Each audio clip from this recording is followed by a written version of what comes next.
తిరుపతి జిల్లా కేవీబీపురం మండలం ఒల్లూరు రాయలచెరువు గండితో నీట మునిగిపోయిన గ్రామాల్లో సహాయక చర్యలు కొనసాగుతున్నాయి. శ్రీకాళహస్తి ఇరిగేషన్ డివిజన్ అధికారుల నిర్లక్ష్యం కారణంగానే ఈ ప్రమాదం జరిగిందని చెప్తున్నారు.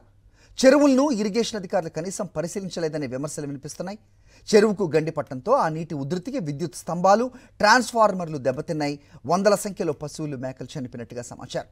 కలత్తూరు దళితవాడ ప్రజలు రాత్రంతా అంధకారంలోనే ఉన్నారు. కలత్తూరు దళితవాడ, కాట్రపల్లి గ్రామాల్లో ఇళ్లలోకి ఒండ్రుమట్టి చేరింది. వాటర్ కొట్టి ఇళ్లను శుభ్రం చేసుకుంటుంది అగ్నిమాపక సిబ్బంది.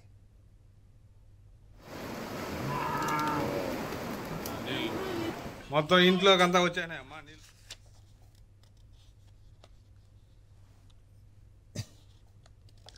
తిరుపతి జిల్లా కేవీపురం మండలంలోని ఒల్లూరు గ్రామ సమీపంలోని రాయలచెరువు తెగి 3 గ్రామాలు తీవ్రంగా దెబ్బతిన్నాయి.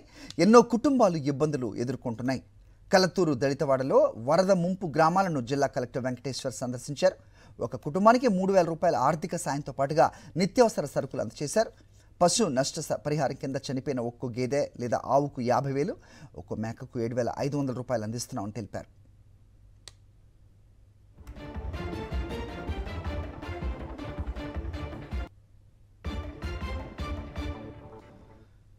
రైట్, ఒకసారి మా కరెస్పాండెంట్ మూర్తి దగ్గరికి వెళ్దాం. అక్కడ పరిస్థితి ఏ రకంగా ఉందో అడిగి తెలుసుకునే ప్రయత్నం చేద్దాం. మూర్తి, చెప్పండి. సో మొత్తానికి శ్రీకాళహస్తి ఇరిగేషన్ డిపార్ట్మెంట్ వాళ్ళ నిర్లక్ష్యం ఎంతటి దారుణానికి కారణమైంది అనేది నిజంగా క్షమించరాని నేరంగా చూడాల్సిన అవసరం ఉంది. 3 గ్రామాలు మునిగిపోయాయి, పశువులు నష్టపోయారు. అక్కడ ఉన్న వాళ్ళు మొత్తం ఒండ్రుమట్టి చేరిన ఇళ్లలోకి వాటిని క్లియర్ చేసే పనిలో ఉన్నారు అని. చెరువు ఆల్రెడీ ఉంది ఆ ఊళ్ళో. ఒకవేళ నీటి ఉధృతి దానికి పెరిగితే కనుక అది ఏ రకమైన ప్రమాదం ఉంటుందో కూడా తెలిసిందే. కానీ ఈ కనీసం పరిశీలన కూడా చేయకుండా ఉన్న ఇరిగేషన్ అధికారులని ఏమనాలి? ఏంటి అక్కడ పరిస్థితి ప్రస్తుతం? ఏం జరుగుతోంది?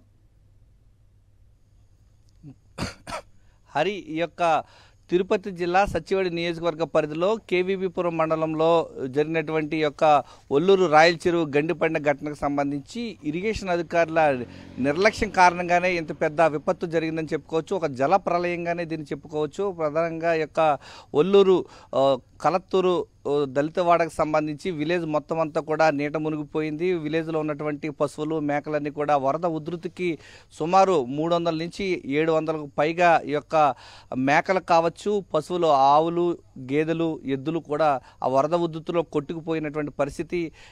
సంఘటనా ప్రాంతానికి ఈ యొక్క స్థానికంగా ఉన్నటువంటి రెవెన్యూ అధికారులు నిర్లక్ష్యం కొంత తోడైతే సంఘటనా ప్రాంతానికి పోలీసులు సకాలంలో చేరుకుని వారిని అప్రమత్తం చేయడంతో ప్రాణాపాయ పరిస్థితులు తప్పాయని చెప్పుకోవాలి. ప్రధానంగా ఈ యొక్క ఘటనకు సంబంధించి ఇరిగేషన్ అధికారుల నిర్లక్ష్యం ఫలితమే ఈ యొక్క గండి పడడానికి ప్రధాన కారణంగా చెప్తున్నారు. ప్రస్తుతం ఈ యొక్క కలత్తూరు దళితవాడకు సంబంధించి కాట్రపల్లి గ్రామానికి సంబంధించి బురద నీరంతా కూడా ఇళ్లలోకి చేరుకోవడం, 10 నుంచి 12 అడుగుల మేర ప్రవహించి పెద్ద ఎత్తున ఒండ్రు మట్టి అంతా కూడా ఇళ్లలోకి చేరుకోవడంతో ఆ యొక్క ఒండ్రు మట్టి తొలగించే పనులు చేస్తున్నారు. దానికి సంబంధించి ఫైర్ అధికారుల సహాయంతో భారీ ఎత్తున నీటిని తీసుకువచ్చి వాటిని ఒండ్రు మట్టిని తొలగిస్తున్నటువంటి పరిస్థితి. సహాయ కార్యక్రమాలు అయితే ఇంకా కొనసాగుతున్నాయి. ఇప్పటి వరకు కూడా కరెంటు, విద్యుత్ సరఫరా లేకపోవడంతో రాత్రి కూడా అంధకారంలోనే గ్రామాలు ఉన్నాయి. 3 గ్రామాల్లో కూడా విద్యుత్ సరఫరా ఆగమేఘాల పైన అధికారులు చర్యలు చేపట్టారు.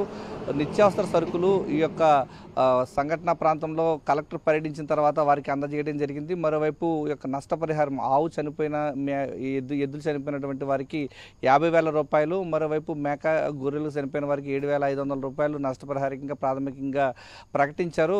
వారి మృతులకు సంబంధించి ఏదైతే నష్టపరిహారం ఏ స్థాయిలో ఉన్నదనేది రెవెన్యూ అధికారులు క్షేత్రస్థాయిలో ఇంకా వాటిని పరిశీలిస్తున్నటువంటి పరిస్థితి. భారీ ఎత్తున జరిగినటువంటి యొక్క ఘోర విపత్తుకు సంబంధించి ఇరిగేషన్ అధికారుల నిర్లక్ష్య ఫలితమే తమకు ఎంత పరిస్థితి వచ్చిందంటూ గ్రామస్తులు ఆగ్రహం వ్యక్తం చేస్తున్నారు. హరి, ఓకే మూర్తి.